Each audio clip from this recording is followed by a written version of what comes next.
Hearts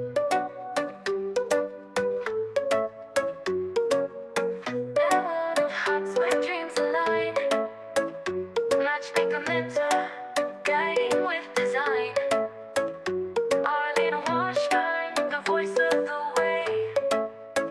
Illuminate the path for those who sway. With a heart so pure, she steps in the game. Teaching the rules, she's igniting the flame. Ethics in play, she's setting the tone. Bringing together those once all alone. In every connection, she sees what we lack. Rise up, take your place, it's your time to shine. In the dance of love, everything's by design. With the mentor by your side, the fears fade away. Arlene's wisdom lights the night, paving your way. Hearts where dreams align. Welcome to the Matchmaker Mentor Podcast, the show where aspiring and experienced matchmakers come to sharpen their skills, grow their businesses, and elevate the matchmaking industry. Your host is Arlene Washburn, an award-winning ethical matchmaking advocate, mentor, and industry innovator. Let's dive in. Welcome, everyone, to the Matchmaker Mentor Podcast. I'm your host, Arlene Washburn, here to guide you through the ins and outs of matchmaking, relationships, and business strategies to help you thrive in this exciting industry. And today, I am super excited about this conversation, one that everybody needs to have, and that is talking about sales and sales strategies. And so I am welcoming my guest, Adam Sweeney. Thank you. Welcome to the podcast. All right. Saying thanks for having me. Thank you. Thank you so much. And, I have a bunch of questions for you, but before we dive in, can you tell me a little bit about your personal situation? Are you single? Starting off on the personal side of things, I am single. I was in a relationship for the last year with a girl called Alexandra. That's while I was living in Colombia. Now I'm in Argentina as of a month ago. I have a remote-based business, so I take a little bit of advantage where I can moving around.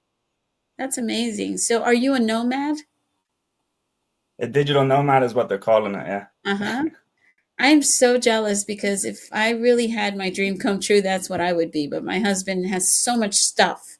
And we have this big old house with a bunch of stuff in it. So that's awesome. Where are you originally from?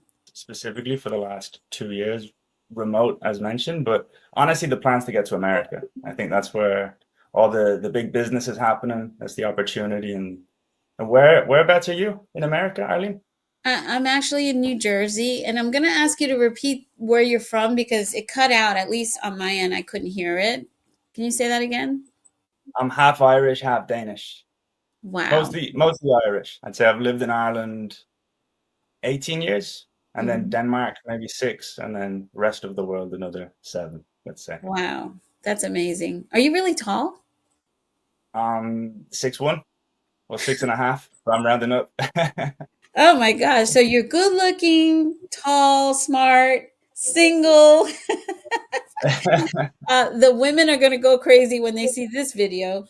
And by the way, if you're interested in meeting Adam, you should just reach out to me. I'll try to make that connection. I'm kidding, Adam. I don't want to put you on the spot. But okay, so let's talk about what you do. I know you're a digital nomad, and we met through sales and sales strategies, and I would love to know more about what you do and what you believe in terms of sales, right? Because it's one of those things that, when I teach sales, people think that they're like, I don't want to do sales. I feel salesy. I feel like I'm hurting people or I'm forcing them. And I'm like, that's not what sales is all about. So I would love to hear about you and your journey and how you got into this and that kind of thing. So my background is sales. Since I didn't go to college, I left school early, but 18 onwards, all I did was sales. And when I was 26, I set up a lead generation agency. And then since then, I've just been running businesses. And in regards to what you just mentioned there, if you're selling something that people are getting annoyed at you over, it's because you're not selling a good product or service. If you're selling something people want with a good offer, then the calls are they're pleasant. That's what I would say. I really could not agree more. And me personally, I've been in sales for many, many years. And if I don't believe in the product that I'm selling, I'm just not going to get involved. And I think that's definitely the recommendation. In the world of matchmaking, most of the time, people go into it because they're very heart centered and they want to put people together. But you can't have a business if you're not selling, right? You have to bring people in. And so that's one of the things that we really focus a lot of our time is, their pricing model, their sales structure, how they process a client through the journey of having a client and that kind of thing. So have you ever heard about matchmaking or had any thoughts about matchmaking at all? Do you know what? When we first had our chat and I was reviewing the website and I was looking at the referrals and things, we work with a lot of advisors, right? We have Consulting Accelerator as one of the agencies. I initially thought you were an advisory setting up referrals with people in business to business. And then I was like, okay, matchmaking as in dating. So that was honestly the first I heard of it. It's interesting. Maybe you can tell me a bit more. Yeah, and it's interesting that the impetus for this podcast was really about proliferating this industry and helping people understand that this exists, because truthfully right now in America and most of the world there aren't enough marriages happening.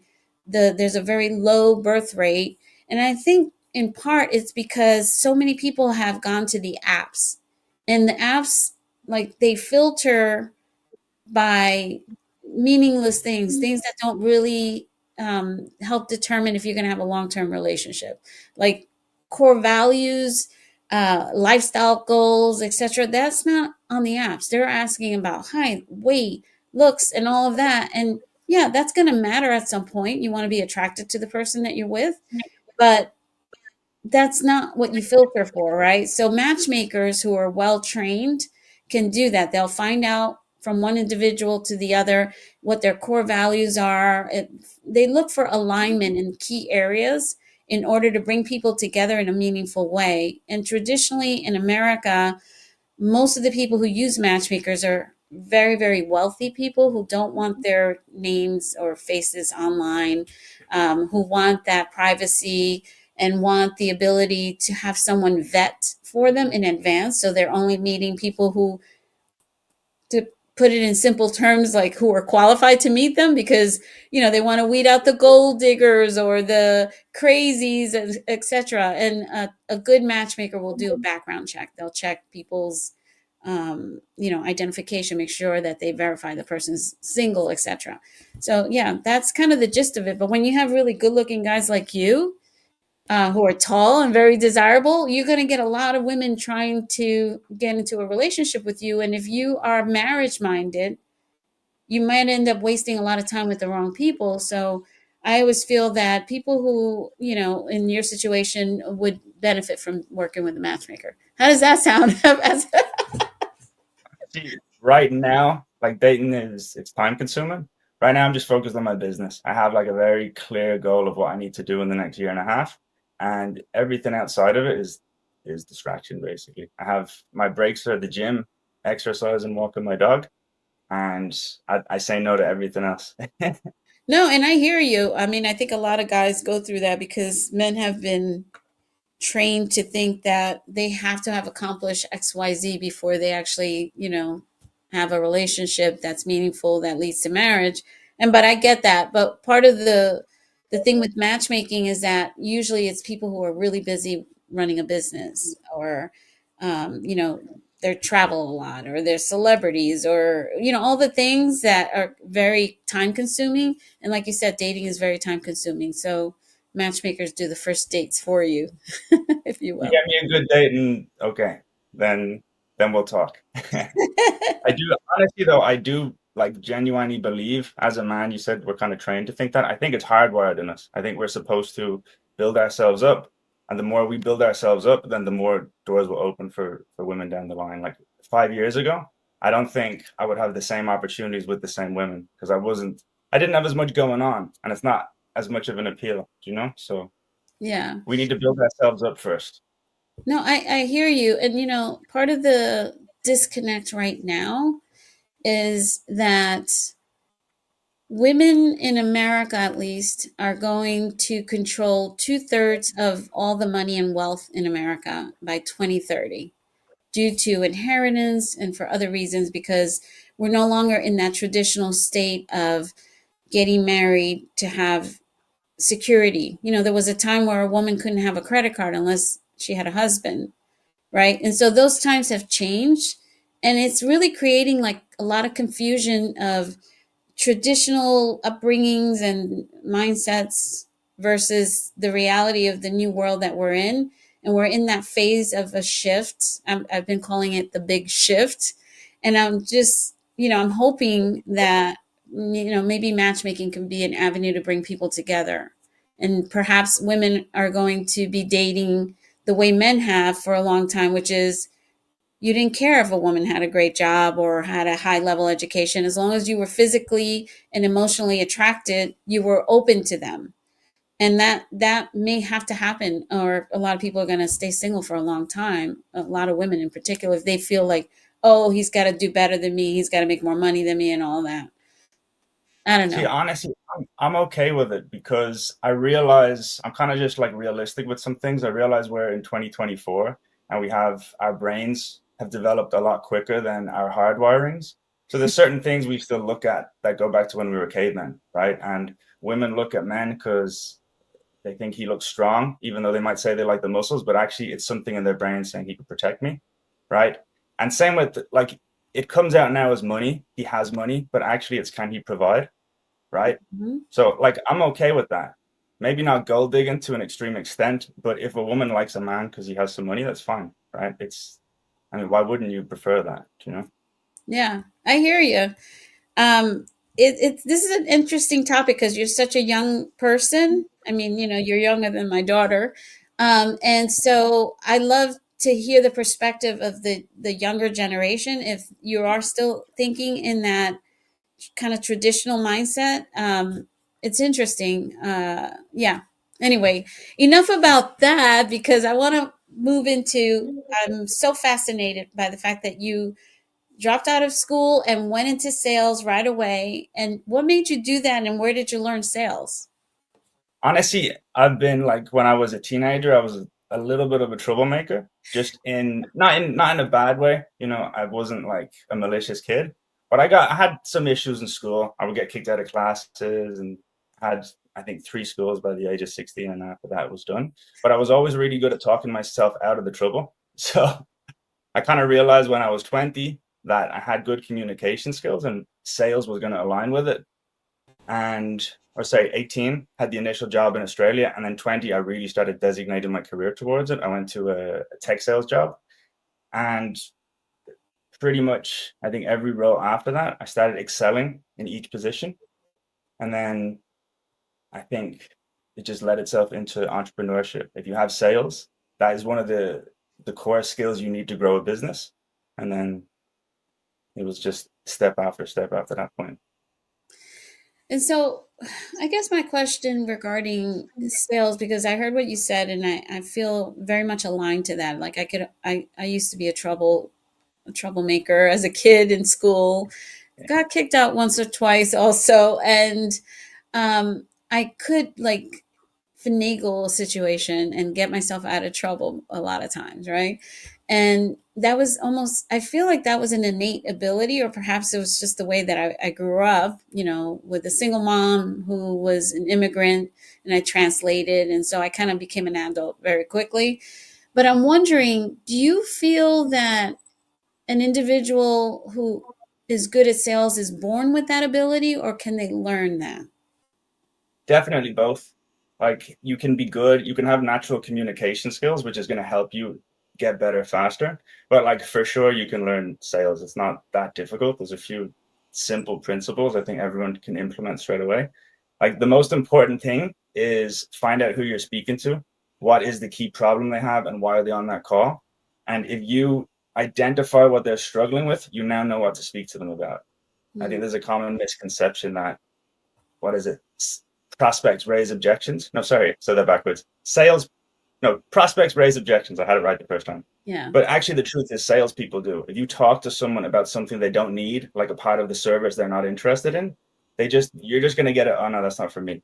Right. If you find out specifically at the beginning of the call why they're there, what they're hurting with, and what you can specifically help with, focus everything around that. That is such an important thing to know for matchmakers, especially even not just in sales, but just in being a matchmaker. You really need to listen and understand what the problem is in order to help people, because everyone has different reasons why they might be dating or single or not connecting properly with the ideal partner.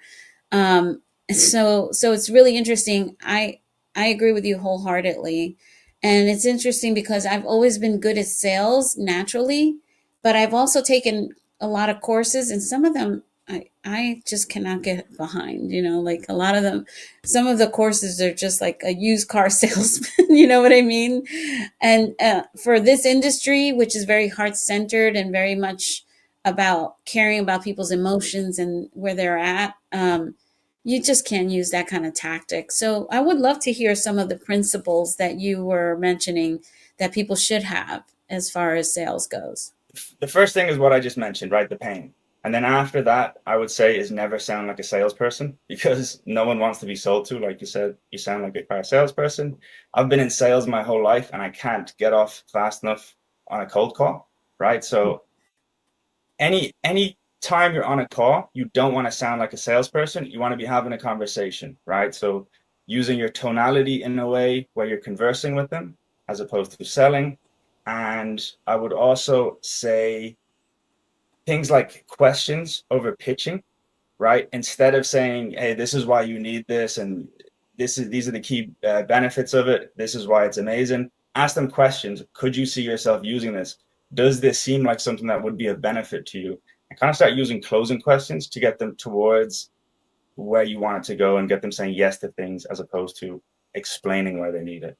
Mm-hmm. Does that make sense?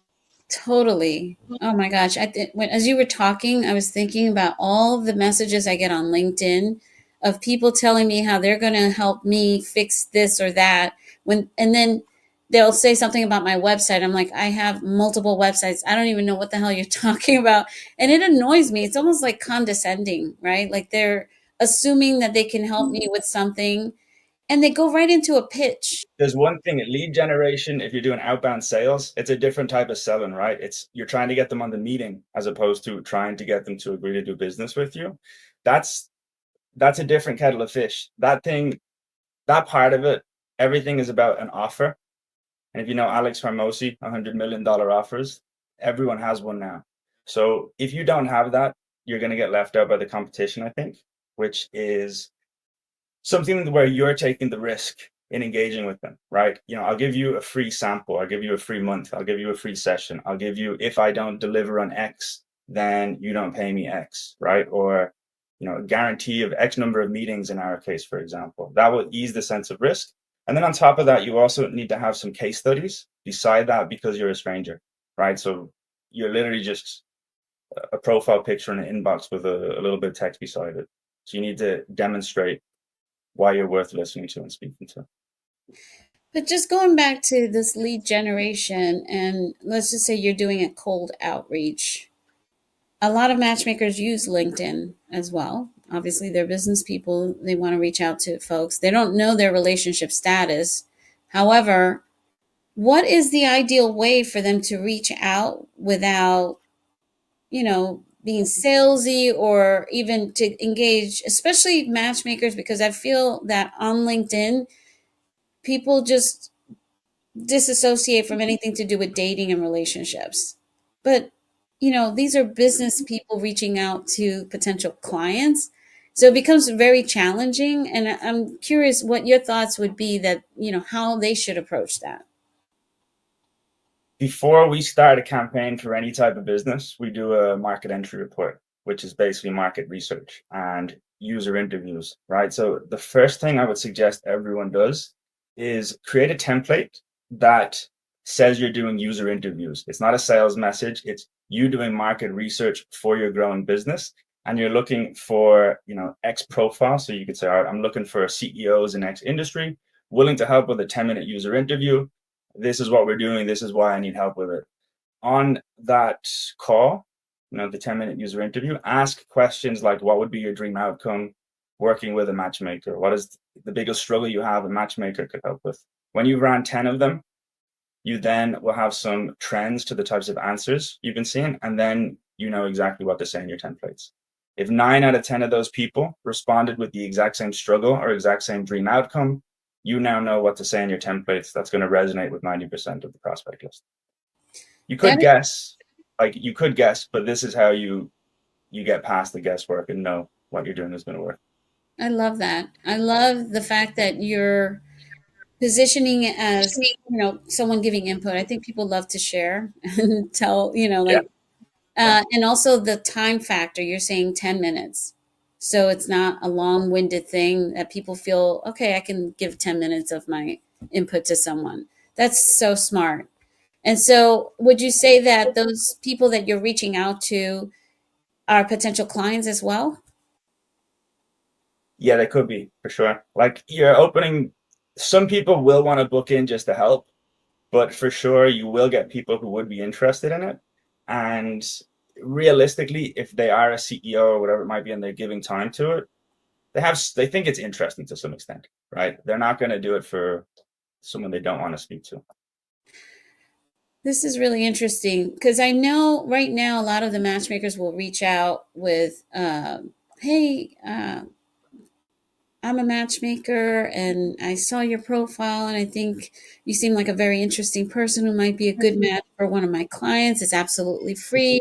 And if you're not, maybe you know someone, and I'm like, ugh, I don't know that that's the right thing to do.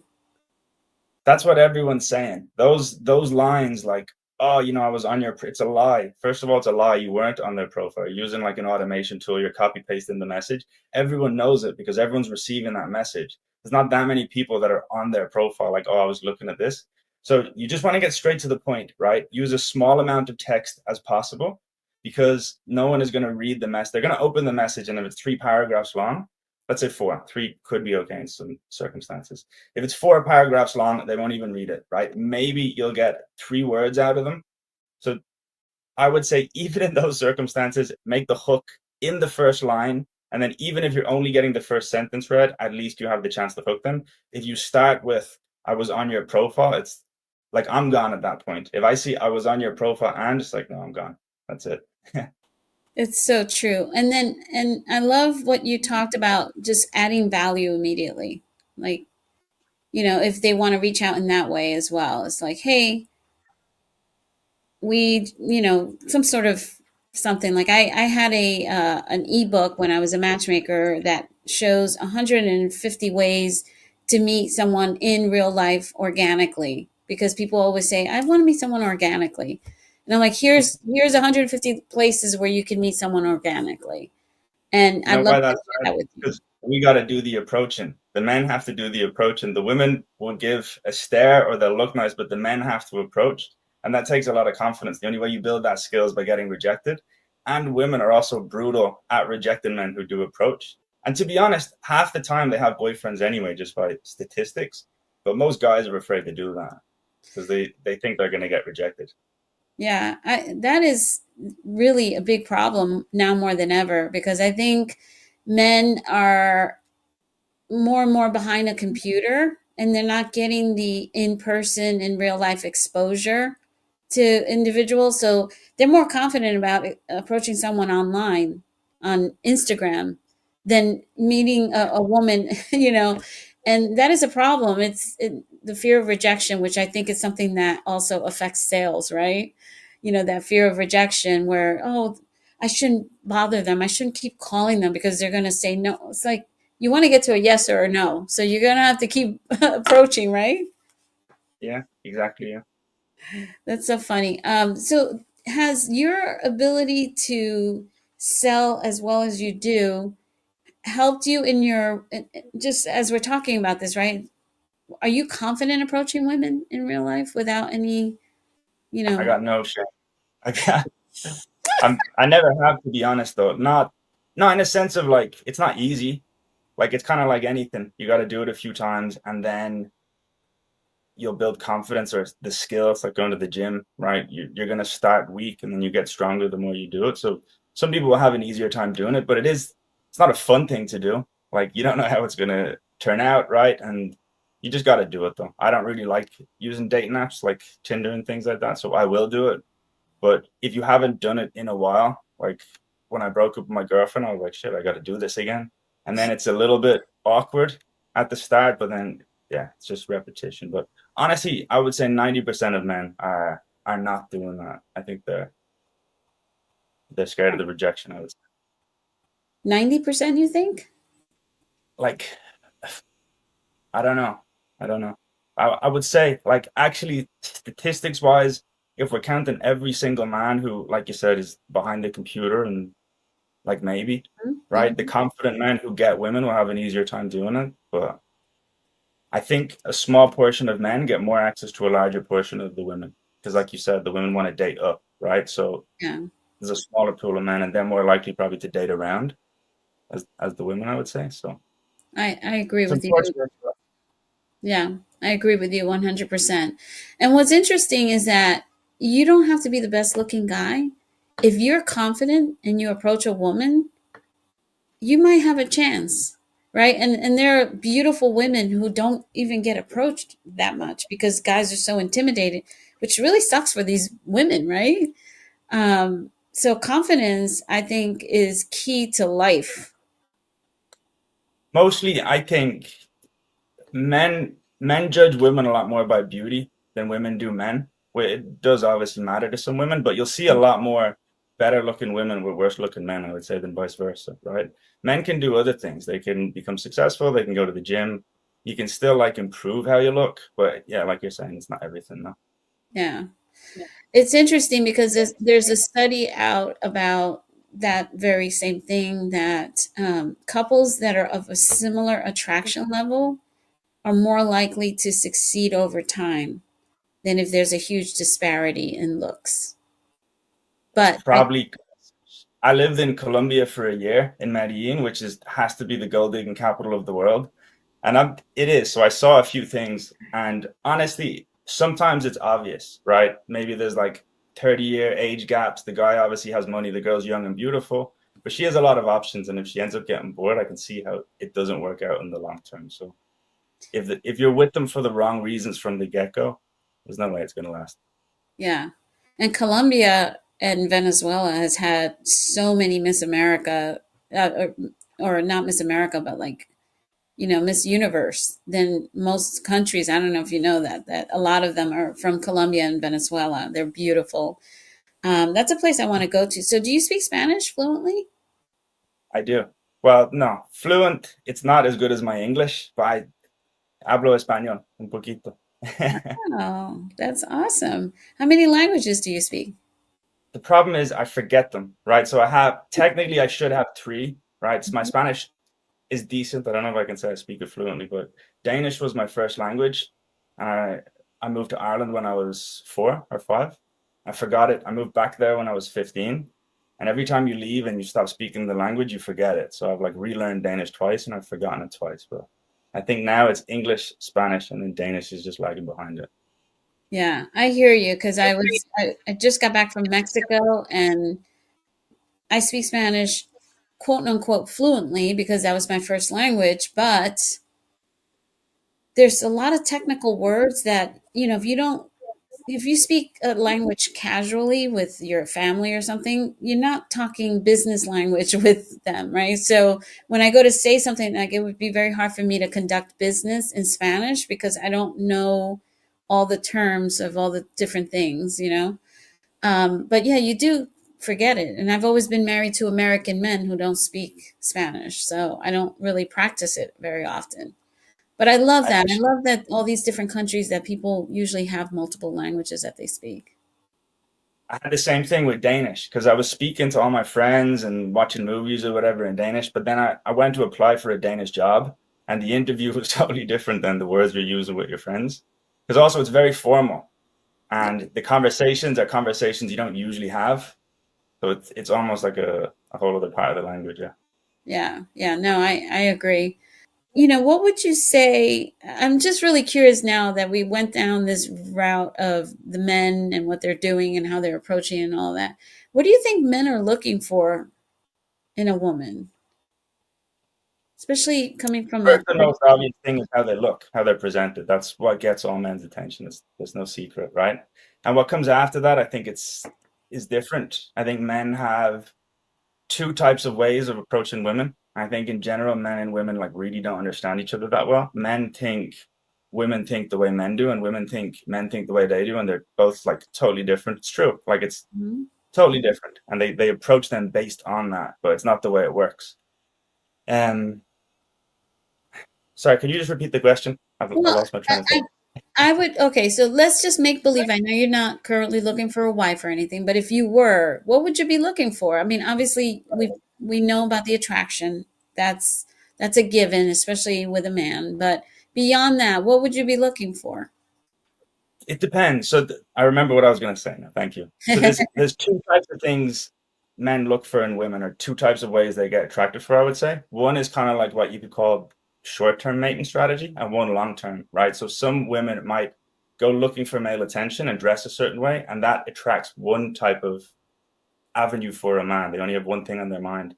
Long-term relationships, like wife, you're probably looking for someone who's smart, who's educated, well presented, who is interesting to speak to. And then obviously the beauty is one part of it. But if you're looking for a wife, those are the things you're looking for. Hmm. If you're going to a nightclub, maybe men will say other things, right? So I do think it depends. So you're saying educated. It's funny that you say that, because what I have found when I was doing matchmaking was that women wanted to lead with their education and their accomplishments, and the men did not care about that. They wanted to be attracted to someone and know that, there was a chemistry, if you will, for a lack of a better term. Obviously, besides feeling attracted to someone, there needs to be some weird, some sort of chemistry.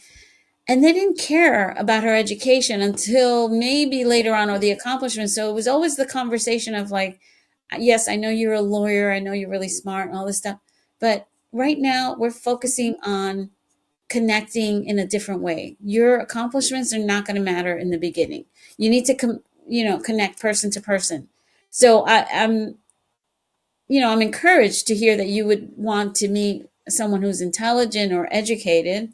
And I guess when you say educated, it's just that they're smart, not necessarily that they have a degree, right? Because I think probably I have a little bit of a unique experience because I've been living in Latin America for a while, right? So I lived in Europe, I lived in America. I've now been living in Latin America the last 3 or 4 years. So maybe my dating experience the last while is slightly different, but I've been with, I would say, a lot of what you would call beautiful women in the last few years, but without the connection, right? Like I was saying, there's a lot of people in Medellin who look amazing, but maybe they're looking for the wrong things. The relationships aren't that interesting. And honestly, just the way Medellin is set up, they're not that attached to the rest of the world. So like top 50 songs would be reggaeton, right?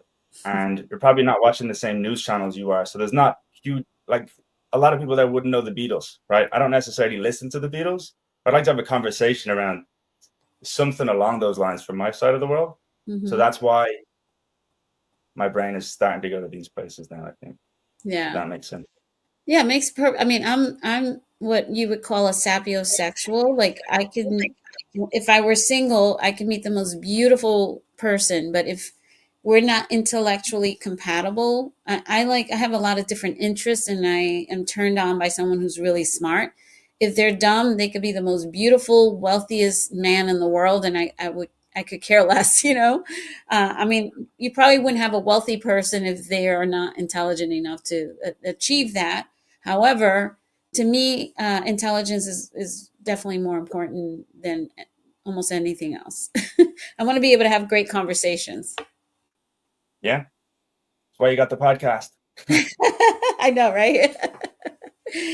So let's give some concrete information to anyone who's listening when it comes to sales. The reason I want to do that is not just to be able to promote your business or to sell, whatever it is that you're selling, but also just sales skills that actually help you in your day-to-day life. I really think everything you do is kind of selling. Like, how are you presenting and yourself? If you don't do that, you have a harder time in life wherever you go, right? Yeah, it's a transferable skill. I think there's different parts to it though. Like there's learning to sell someone on a call for business purposes. And then there's also developing communication skills. Like they're kind of different things. Communication skills you can use for anything. You can go on a podcast, you can talk to your taxi driver, you can get in a sales call. Those are all very transferable. But closing deals and figuring out how to say things that are going to resonate with the prospect on the other end of the call, that's something you can read in a book, right? I think personally the best sales book I've ever read is Spin Selling, which is basically all about conversations. It's about asking questions. If it's a larger sale or someone you're going to be dealing with for a long time, it's about relationship and getting the person to like you and not being pushy. And if it's a smaller sale, it's more about, well, it's not necessarily about being pushy, but you can be pushy. You can just get into it. What's the pain point? What are you struggling with? Here's the key benefits of what I do. Are you interested? And then keep following up very quickly, right? But if you follow up with someone who you're theoretically going to be dealing with for a long time and you're getting annoying, they're not going to want to work with you because their mindset is based on, do I want to talk to this person for a year? Does that make sense? Totally. And you said a large sales. What constitutes a large sale? Like what dollar amount would you say is considered large? It depends who you're speaking to, right? Mhm. $10,000 to someone living on the street, they might as well be a millionaire. $10,000 to a millionaire might as well be, $1 to them, right? So it depends.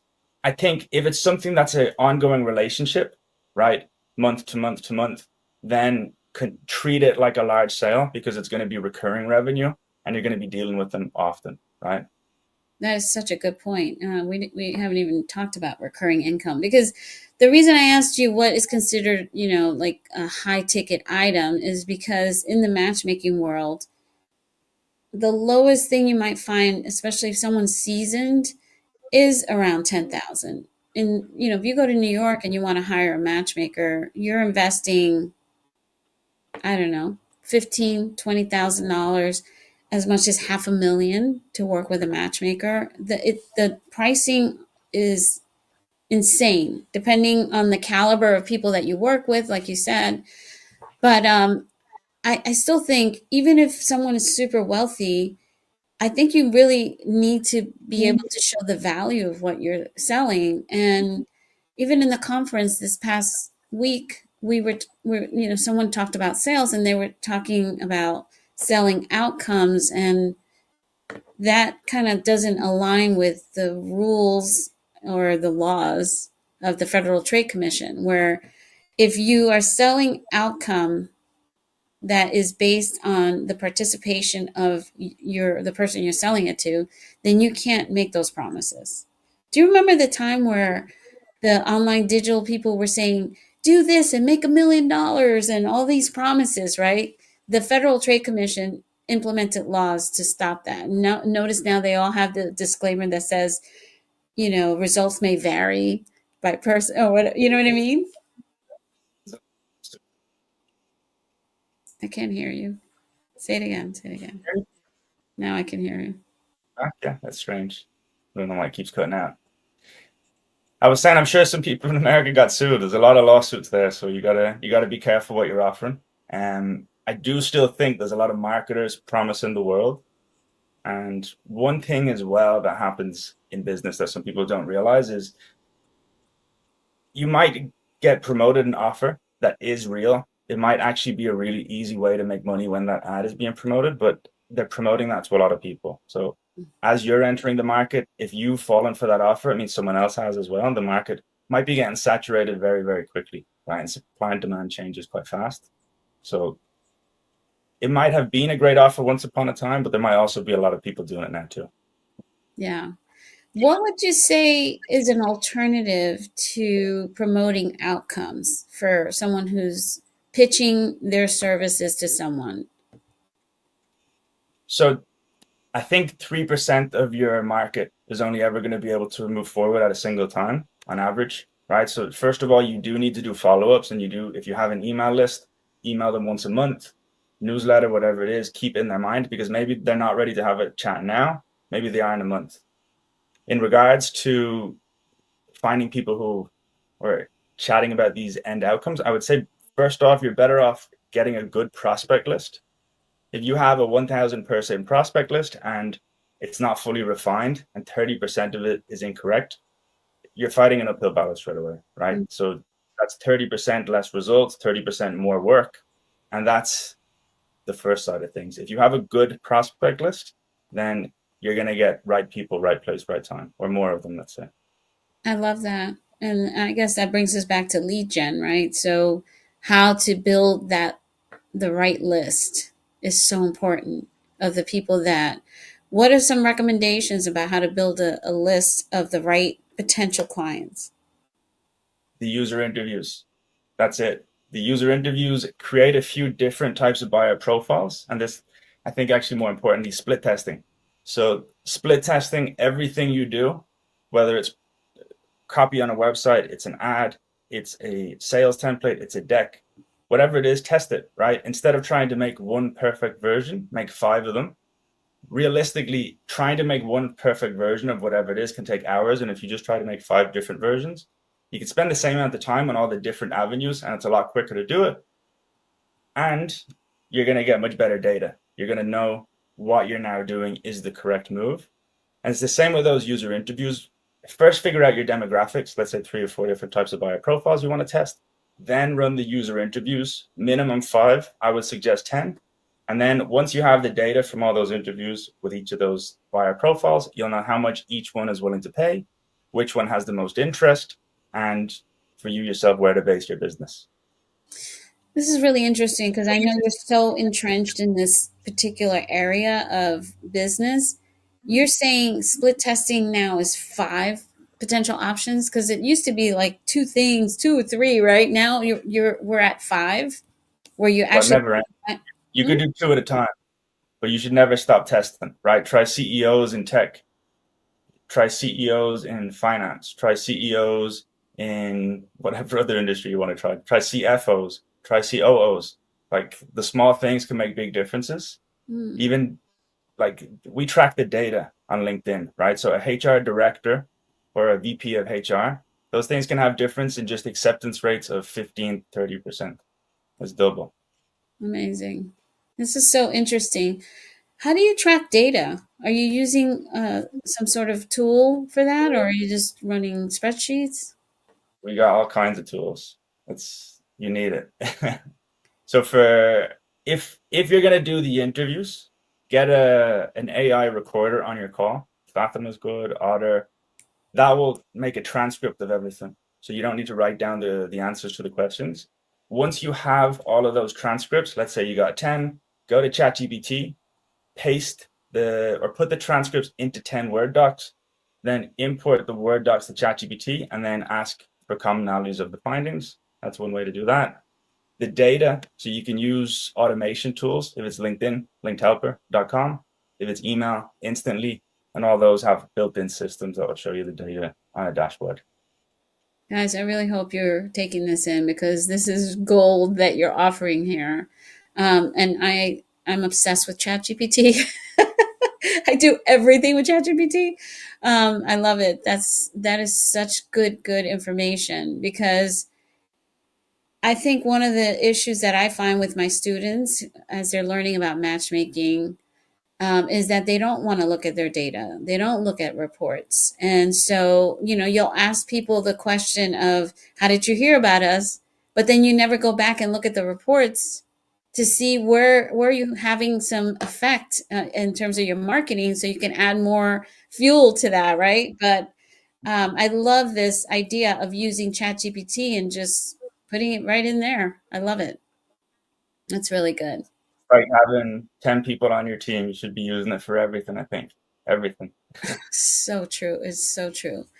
Okay, so what questions haven't I asked you that you want to share about sales, marketing, or anything about yourself?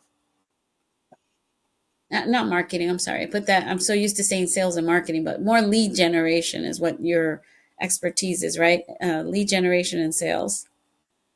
Yeah, first of all, well, we also offer marketing services. Okay. So in regards to what is going to be your avenue for lead generation. There's cold email, there is LinkedIn, there is ads.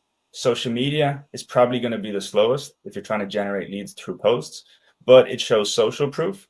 So even if you send someone a meeting link on LinkedIn, if you send them a meeting link on email, or they see the ad, before they book in, they want to know who they're going to be speaking to. They're probably going to go to Google and, look you up.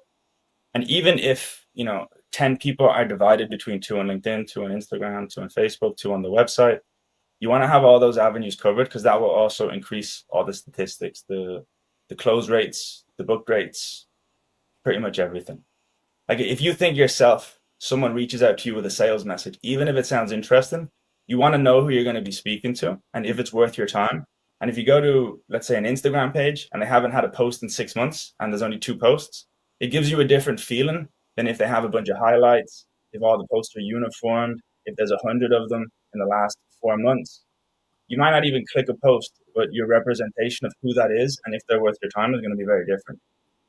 That's such an important thing that you just said, because I talk about this all the time ad nauseum. Even though sometimes I fall behind on all these, you have to have a presence out there, or people don't believe that your company exists or that you are who you say you are. So I think that's really important. I think that's really what's beneficial on social media.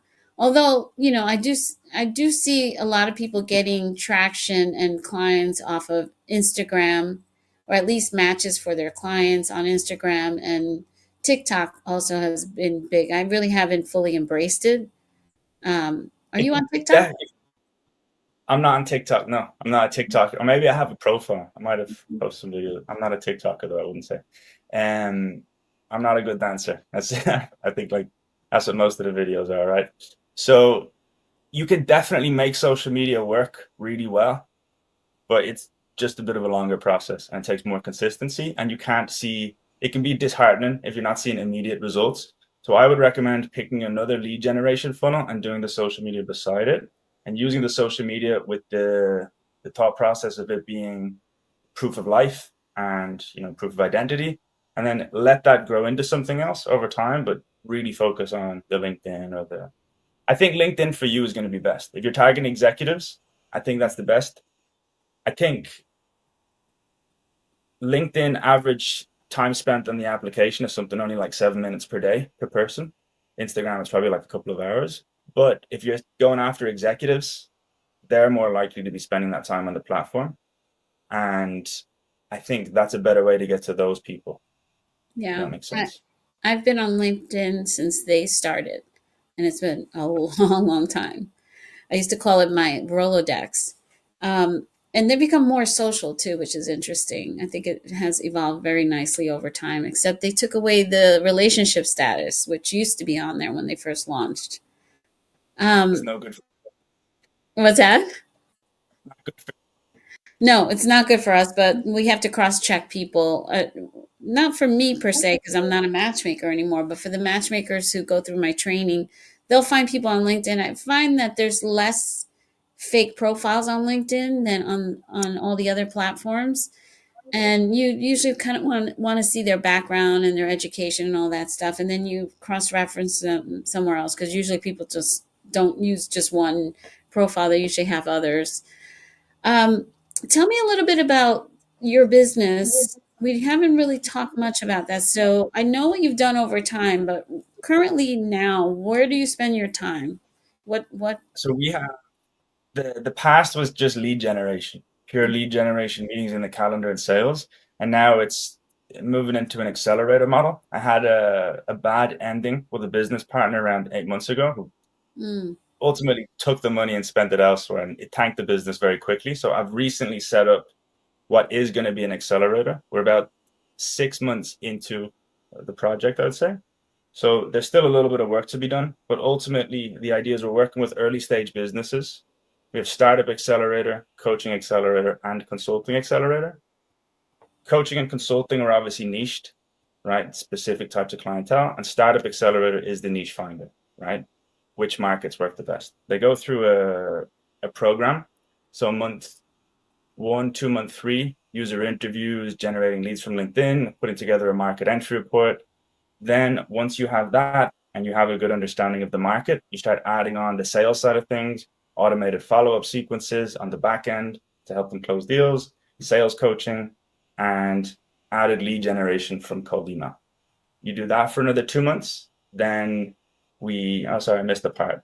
The initial part also comes with the social media management, right? Then month 6, we add in the ads, and that's kind of when we start scaling, right? If you're doing LinkedIn, cold email, it's one-to-one conversation. So it's good, it's personal, but it can be a little bit slower. Whereas if you run a marketing ad, you could literally promote to 1 million people at once, right? So that's how you scale it once you have some good data and know things are working.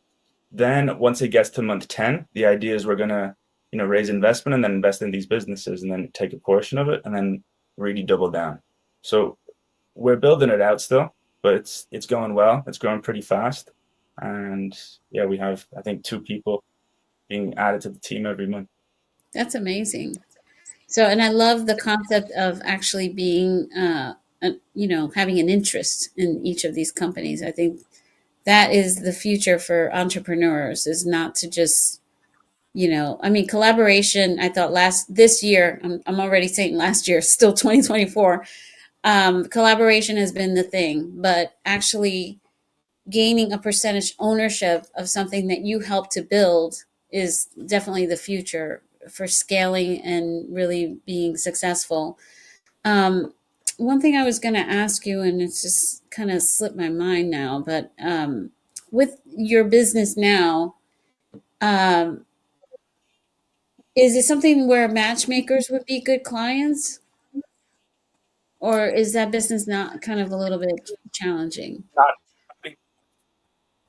We're B2C, we're B2B, right? You are technically targeting people through business filters.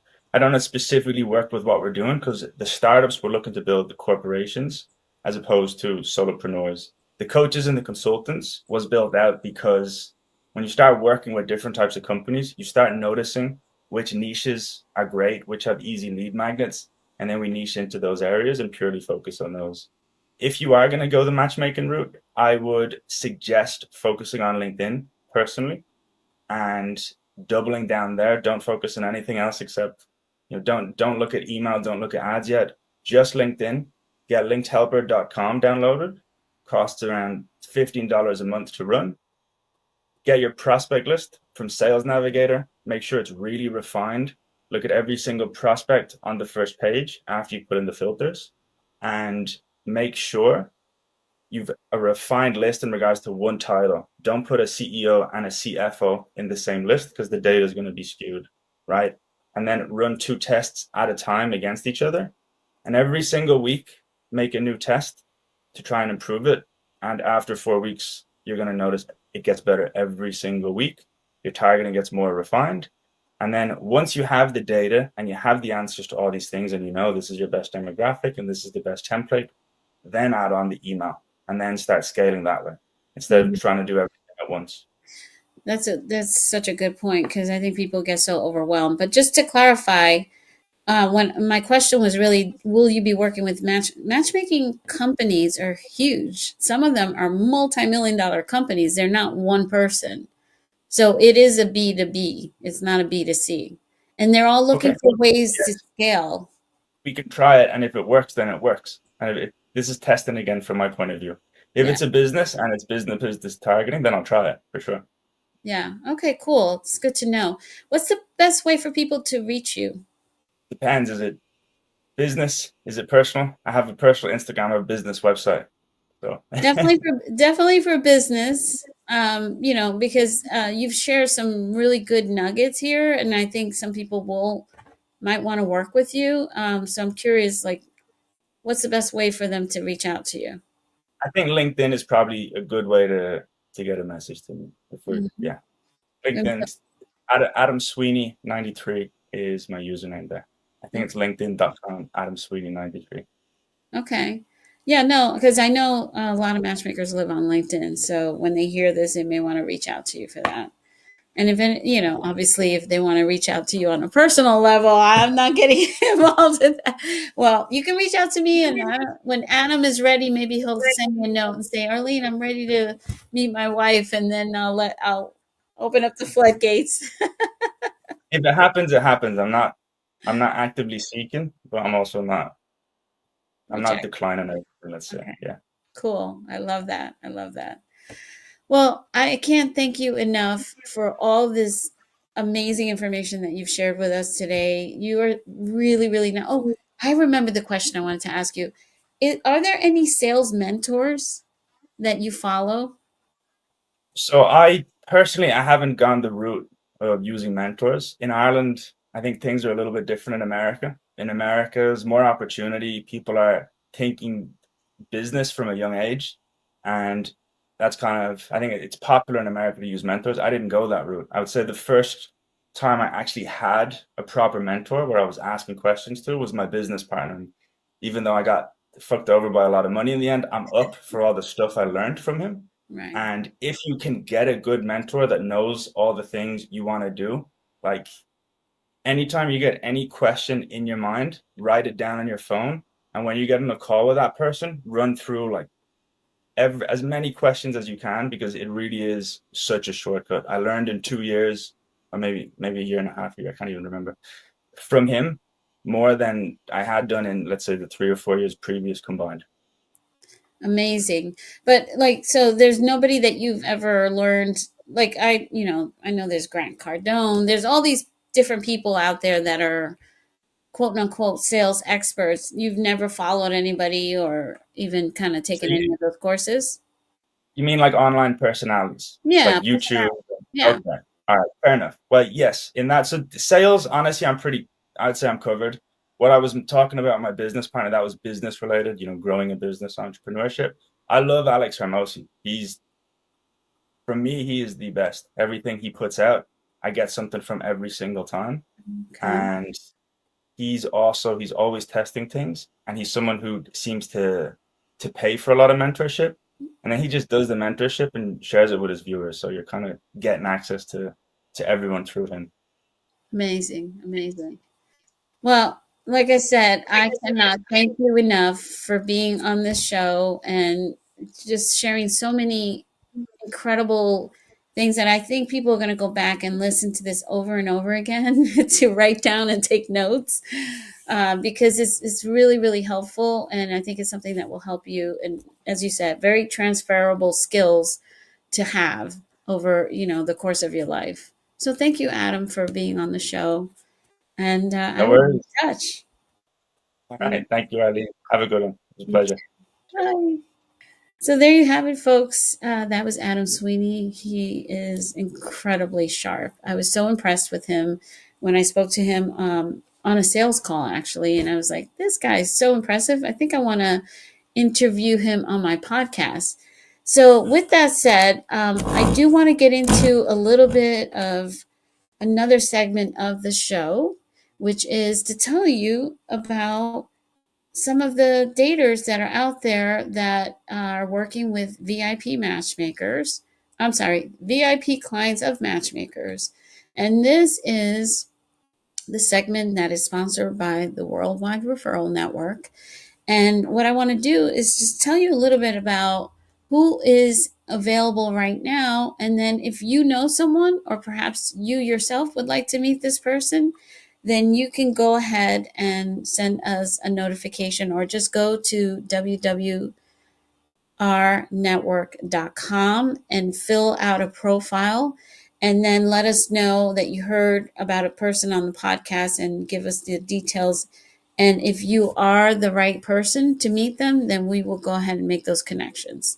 So let's take a pause right here for 1 second, and I will come right back to that description so you can hear a little bit about our client searches at the moment. These are not our clients, just to be clear.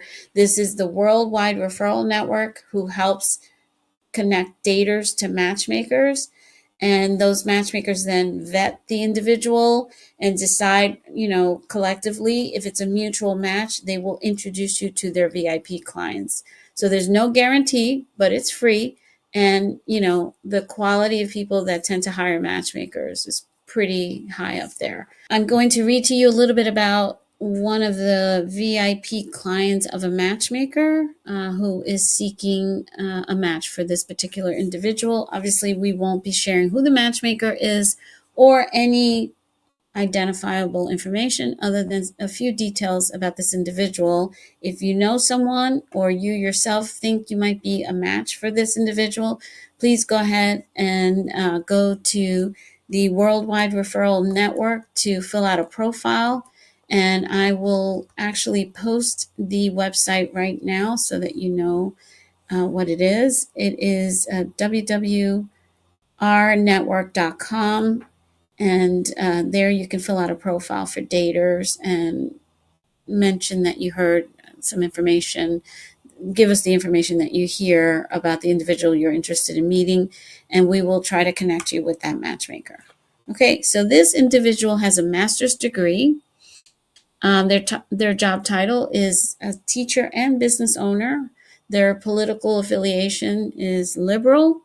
Their description a little bit here, they are family oriented, cultured, intellectual, love to nurture. This happens to be a female, and she is seeking a male, cis male, in the age range of 55 to 68.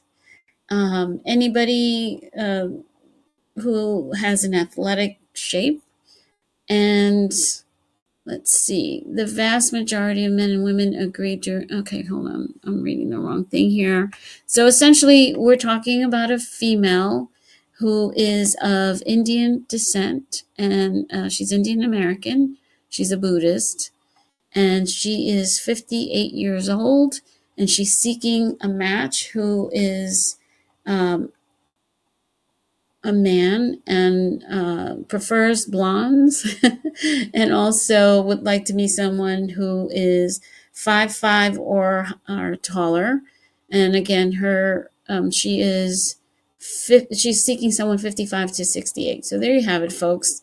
That is just one person in our slew of lists, and we will continue to, as a matter of fact, let me read one more for you. This person is a man, Caucasian, he's Catholic, he lives in New York and has a master's degree. His title is financial risk manager. His political affiliation is centrist, and he wants to have children. He is seeking a partner, a woman who is either in Connecticut or New York. Ideally, someone Caucasian or Asian between the ages of 27 and 39. His ideal partner is honest and intelligent, easygoing, family-oriented, active, adventurous, and open for a long-term committed relationship. And hopefully she is a good communicator, enjoys traveling and embarking on new adventures. That is the submission that we received.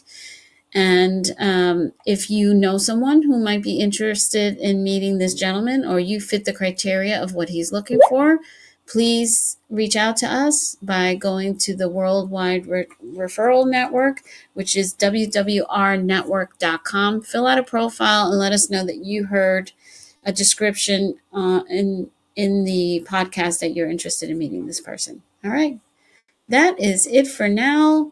And thank you so much for tuning in. Please remember to subscribe and to send us your comments and let us know if there's anything you want to hear, and we will do our best. Again, thank you again for joining us. Bye for now. Thank you for tuning in to the Matchmaker Mentor Podcast. If you enjoyed this episode, don't forget to subscribe, leave a review, and share it with fellow matchmakers and friends. For more resources, training, and inspiration, visit lovepromastermind.com and follow us on social media. Remember, matchmaking isn't just a career, it's a calling. Let's keep building connections, changing lives, and growing together. Until next time, stay inspired and keep matching.